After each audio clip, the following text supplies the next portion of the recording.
હાલમાં ગુજરાતના દાહોદમાં 71 કરોડના કૌભાંડનો મુદ્દો ચાલી રહ્યો છે અને આ મુદ્દાને લઈને રાજકારણ ગરમાયું છે। ત્યારે વિપક્ષ પણ મેદાને આવ્યું છે અને તેમણે પણ સવાલો કર્યા છે। આ મુદ્દાને લઈને આમ આદમી પાર્ટીના ધારાસભ્ય ચૈતર વસાવા ભડક્યા છે અને તેમણે અનેક સવાલો કર્યા છે। શું છે સમગ્ર ઘટના, આવો વિગતે ચર્ચા કરીએ। વૈષ્ણવજન તો તેને કહીએ જે પીડ પરાઈ જાનાને રે। નમસ્કાર, નવજીવન ન્યૂઝ સાથે હું છું અમીષા।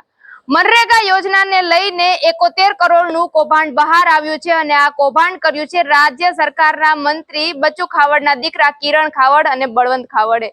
જ્યારે મનરેગાનો કોન્ટ્રાક્ટ આ બંનેને આપવામાં આવે છે, પરંતુ તેઓ માલની સપ્લાય ને લઈને કોઈ સપ્લાય ન કરતા હોવા છતાં પણ તેમણે માત્ર બિલો જ બનાવ્યા છે અને લોકોના પેટ ભરવાના બદલે, લોકોને રોજગારી આપવાના બદલે પોતે પોતાના પેટ ભર્યા છે અને 71 કરોડનું કૌભાંડ આચર્યું છે।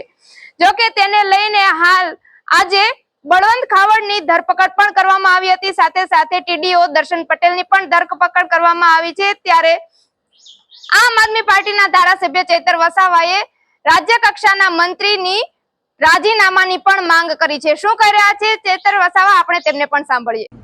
આજે રાજ્ય કક્ષાના મંત્રી બચુભાઈ ખાબડના પુત્રની ધરપકડ થઈ છે, ત્યારે અમને સંતોષ કંઈક અંશે થયો છે કે જે વિધાનસભામાં અમે રજૂઆત કરી હતી, પુરાવા રજૂ કર્યા હતા, એના રેકોર્ડ પણ આજે વિધાનસભામાં છે। ત્યારે સરકારે ગંભીરતાથી લઈને એમાં તપાસ કરી 19 પંચાયતોમાં ગેરરીતિ થયા હોવાના અમે પુરાવા રજૂ કર્યા હતા। ત્યારે માત્ર 3 પંચાયતમાં તપાસ થઈ છે અને 71 કરોડનું કૌભાંડ બહાર આવ્યું છે।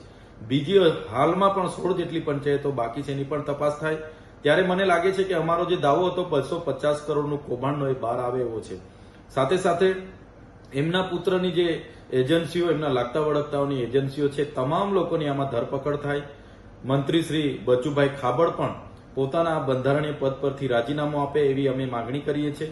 સાથે સાથે બચુભાઈ ખાબડ નર્મદા જિલ્લાના પ્રભારી હતા, ત્યારે પોતે પોતાની લાગતા વળગતાની એજન્સી જલારામ એન્ટરપ્રાઇઝ અહીંયા લાવીને એમણે 3 વર્ષમાં 400 કરોડના પેમેન્ટ એમણે લીધા છે। એ કામોની પણ વિજિલન્સ તપાસ કરવામાં આવે તો બચુભાઈ કાબડની સીધી સોડવણી એમાં પણ બહાર આવે એવી છે। ત્યારે 100 માનવ દિન બિન કૃષક શ્રમિકોને રોજગાર આપવાની જે આ કેન્દ્ર સરકારની યોજના છે, આવા જ મંત્રીઓ, એમના મળતિયા, એમના પરિવારને લાગતા વળગતા લોકોના લીધે સમગ્ર ટ્રાયબલ વિસ્તારમાં હજારો કરોડના કૌભાંડો કરવામાં આવ્યા છે। એમાં એમના મોટા ગજાના નેતાઓ, સંગઠનના માણસો અને એમની એજન્સીઓની આમાં ખૂબ મહત્વની ભૂમિકાઓ છે।